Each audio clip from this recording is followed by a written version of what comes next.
Voilà, mesdames, messieurs, bonjour. Nous renouvelons les meilleurs pour l'année 2018 à l'ensemble de nos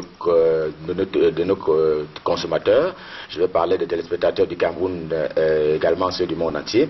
Bienvenue donc à Yaoundé, la cité capitale. Vous l'avez constaté, c'est pour la revue de presse Made in Yaoundé, avec la complicité de toutes nos équipes qui sont déployées pour les besoins de la cause.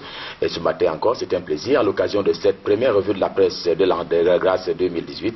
Je suis en compagnie de ma voisine du matin, Karel Mizati Atoya, à qui je m'en vais également présenter mes vœux les meilleurs pour l'année 2018.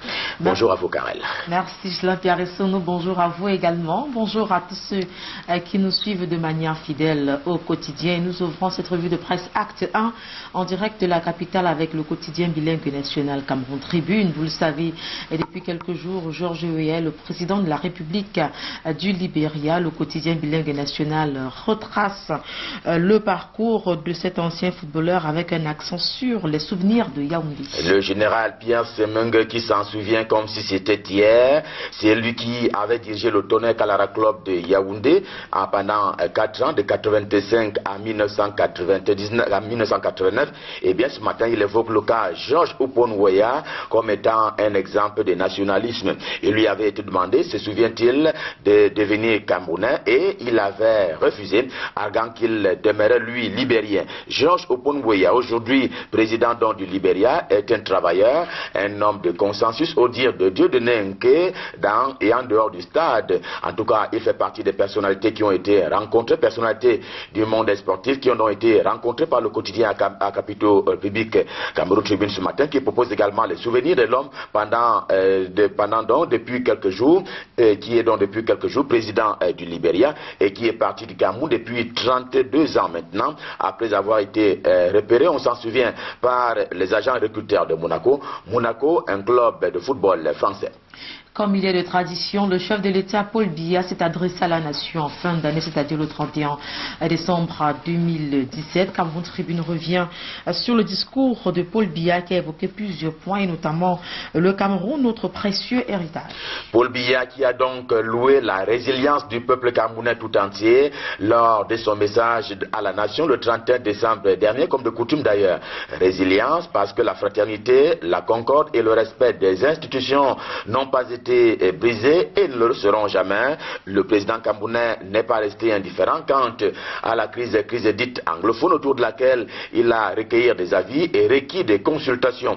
De cela, il découle l'envie pour les Camerounais de mieux participer à la gestion des affaires de la cité, notamment au niveau de la base. Principal engagement qui a donc été pris à l'occasion de ce discours par le président camerounais Paul Biya, l'accélération du processus de décentralisation. Ce serait pour ainsi dire une autre façon de nourrir le pacte de confiance entre le peuple camerounais et les institutions républicaines, ainsi que l'indique l'éditorial de Marie-Claire Nana en kiosque ce matin.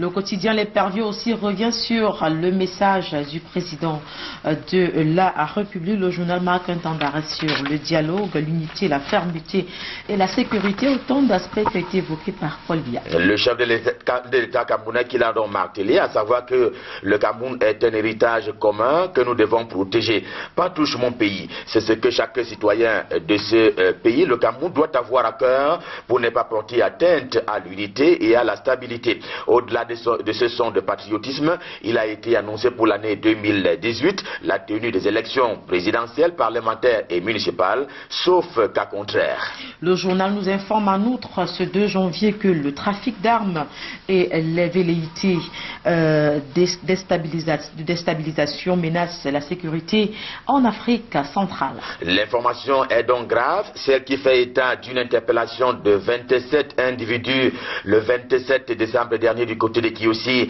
c'est à la frontière entre le Cameroun et la Guinée équatoriale. Ces personnes, 27 au total, traînaient avec elles une cargaison d'armes et de munitions de guerre. Ces individus avaient pour destination le pays voisin, la Guinée équatoriale, mais leur parcours a été stoppé net par les forces de sécurité camerounaises. On l'a dit, à Kiossi, du côté de cette frontière entre Yaoundé et Malabo. Ce matin, le quotidien L'Épervier, le journal de Léopold Clovis Noudjo, analyse la situation en termes de tentatives de déstabilisation, notamment du côté de la Guinée équatoriale.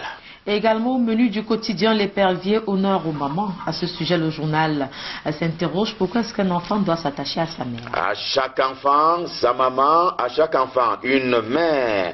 Et maman et mère sont le lieu par excellence où s'abreuvent les enfants d'ici et d'ailleurs. D'où des liens on ne peut plus spéciaux que l'épouse ne doit pas combattre, quel que soit donc l'âge du partenaire. Ceci est d'ailleurs un conseil aux femmes tout entières, aux femmes du monde entier, tel que donné donc par l'épervier en kiosque ce matin. C'est une espèce de vœu les meilleurs que le journal présente d'ailleurs à l'adresse de ses lecteurs et que nous relayons avec naturellement l'assentiment de nos millions de téléspectateurs ceux du Cameroun et du monde entier. Vous le savez sans doute, la presse, l'essentiel est quelque peu en congé et que donc la moisson ne sera pas abondante comme de tradition. Et avec cette information relative à un conseil pratique qui est prodigué ce matin par le quotidien L'Épervier à l'adresse des mamans et surtout des belles filles, stop fin pour la revue de presse Made in Yaoundé édition. C'était le premier rendez-vous de l'an de grâce 2018. Je vous renouvelle avec naturellement le concours de toutes nos équipes. Nous voulons les meilleurs pour l'année 2018. Rendez-vous demain pour le même exercice. D'ici à là, je vous souhaite de passer d'excellents moments, toujours en compagnie des programmes de Canada International. Et à ma voisine du matin, je vais terminer comme je l'ai engagé, en lui souhaitant, lui présentant d'ailleurs tous les vœux, les meilleurs pour l'année 2018. Merci GPE, pareillement pour vous, ainsi, vous l'avez dit d'ailleurs, à tous ceux qui nous regardent de manière fidèle au quotidien. Restez en compagnie des programmes du Canada International. Au plaisir, bien sûr, de vous retrouver demain pour le même exercice en direct des studios de la capitale, toujours avec la complicité de nos techniciens Hervé Ndombeng, Thierry Canto, Léonard Ntombou.